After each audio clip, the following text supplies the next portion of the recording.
Good morning. Welcome to this session on fluid mechanics education using mixed reality approach. I am your host Nitish Bhatia, who is presenting this talk. Um, as an introduction, our group has been exploring creative approaches of teaching and visualizing complex fluid dynamics data. We are using combination of virtual, augmented, and mixed reality. This work is actually an undergraduate research project done by two of the co-authors, Emily and Fayad. The methodology which is followed in this work involves three phases.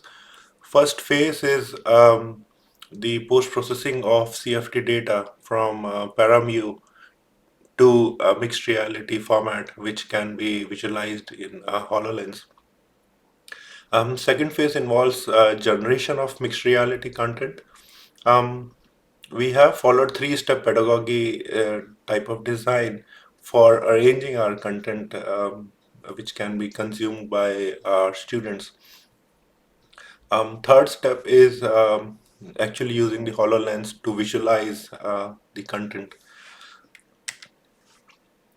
So going deep into the methodology, the first phase involves using CFD data in ParaView, where we convert that data into a domain neutral format called as X3D. We then use MeshLab to convert X3D to OBJ, and then Windows Mixed Reality Editor to convert OBJ to GLTF. Um, the GLTF file itself can be natively visualized in HoloLens. Um, a part of this conversion process we have covered in last year's APS, where we were using a similar pipeline to convert CFD data for visualizing in Android and iOS in augmented reality. But here we are using same strategy to convert our CFD data to mixed reality format. So far, we have converted roughly 10 or 11 cases, and we are using these models, which you can see on your right hand side, um, to visualize and generate the mixed reality content. Phase two involves the actual content generation, where we are using the Microsoft Dynamics 365 guides. This particular application comes in two versions. One is the desktop version, screenshot of which you can see it in the slide. The interface is almost similar to PowerPoint, where you can have content, images, videos, as well as 3D objects. There is a HoloLens counterpart where you can arrange this content in a mixed reality world. The content can be designed as different modules. So here you can see we have a module called as Creeping Flow, which has roughly 13 steps. There's another module called as Creeping Flow Quiz, which is based on the concept taught in Creeping Flow. We have added questionnaires, and each and every question has two different outcomes. If the answer is correct, then um, the student is given feedback that the answer is correct, and he or she can go to the next question. If the answer is not correct, then we simply show them the reason that why it is incorrect and what is the correct outcome. The step for each and every module looks somewhat like this. Um, this is a part where you can add text or explanation of what your module or what your teaching is all about. There is a way to drop these 3D objects in the editor. Um, and second step is visualizing the same content in the author mode in HoloLens and arranging it for mixed reality visualization. So these two apps work in tandem to generate the mixed reality content. Third phase is when you can actually see any content in HoloLens mode. Here's an example where you see that a step designed in Guides application on desktop appears, how it appears in HoloLens.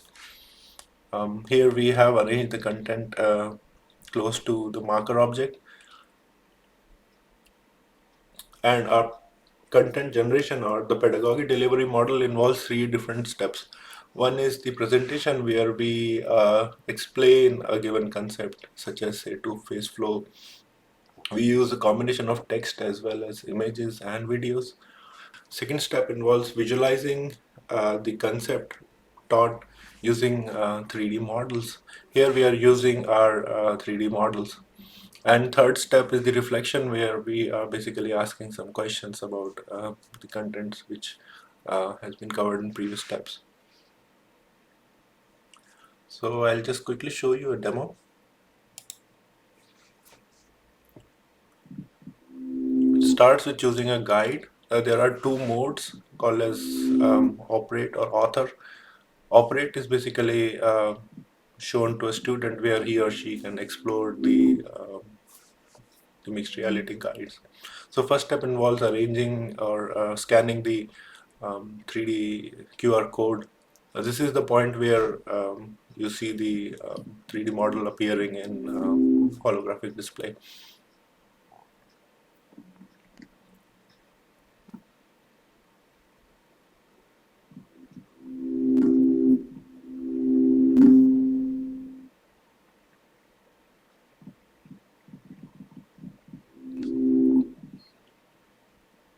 So here is how the presentation part of contents appears.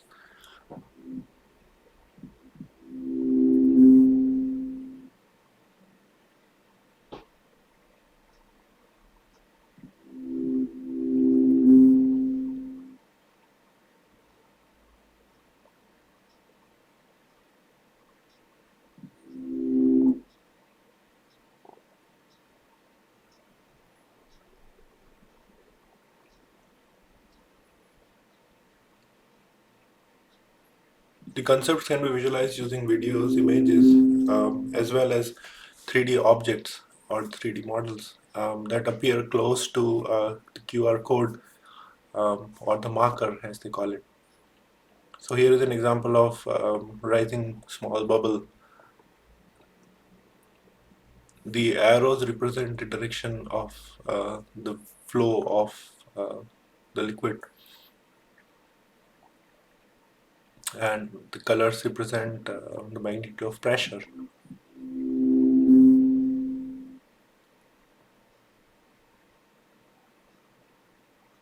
So in this particular case, we have added some more theory for two-phase flows.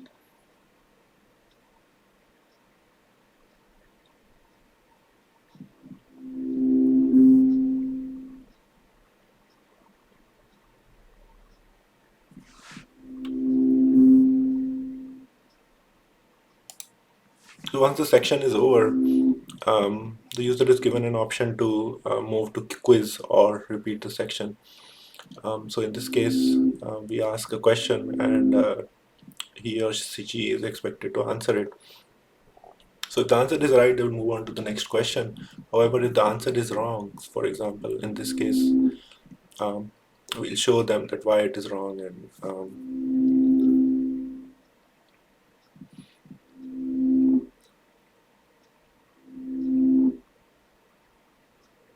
and once this section is done, the student can go to a next section, or he can just finish the guides.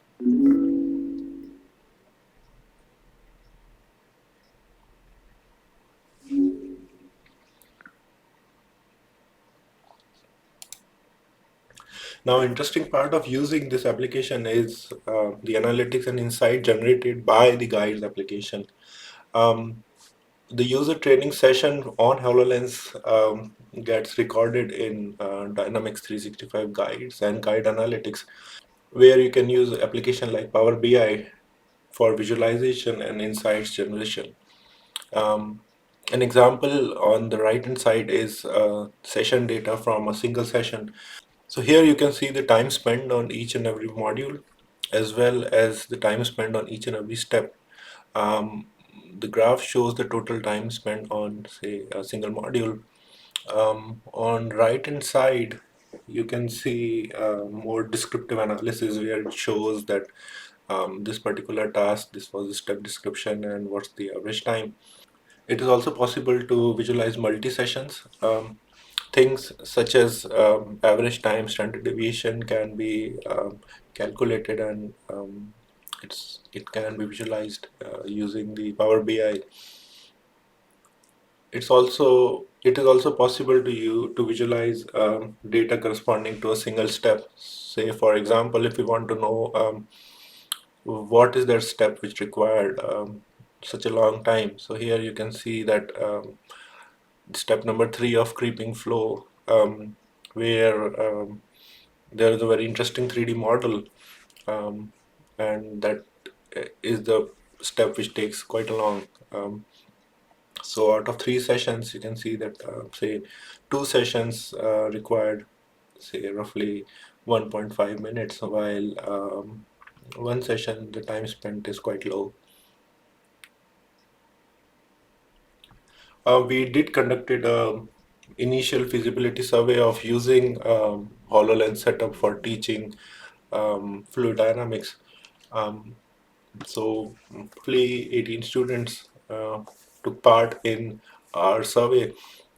They've used this application and given us the feedback. Most of the responses have been positive, and negative as well. Um, so, for instance, they all enjoyed using it because, again, it's a new piece of technology. Um, but whether it can be used for teaching or learn, whether it can increase the learning experience, that um, many were satisfied, but many were not. And we've got a mixed responses for rest of our survey. Um, the mixed responses are mainly due to the ease of use of HoloLens, and the way the content is arranged. Thank you for your attention, and don't forget to post if you have any questions or any suggestions, or if you'd like to collaborate. Thank you.